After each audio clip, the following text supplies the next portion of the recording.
Sifətin dərəcələrində problemin varsa, bu video məhz sənin üçündür. Sona qədər izlə, çox vacib məqamları qeyd etmişəm. Öncə yadda saxlamalıyıq ki, açıq, ala, tünd. Bu sözlər defislə yazılır. Bax, unutma. Açıq, ala, tünd. Bu sözlər defislə yazılacaq. Təhərkən, düm. Bu sözlər bitişik yazılacaq. Zil və az. Bu sözlər isə ayrı yazılacaq. Mütləq bunların yazılış formasını yadda saxlamalısan.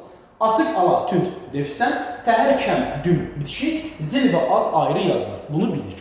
İkinci vacib məqam nəyə diqqətli olmasan? Yadda saxlamalıyıq ki, bu sözlər yalnız və yalnız sifətə qoşulunda dərəcəni dəyişir. Nə demək istəyirəm? Baxın, yazıram tünd qırmızı. Hansı dərəcədə? Çoxaltma dərəcəsində. Amma mən desəm ki, tünd say, bu heç bir halda çoxaltma dərəcəsində deyil.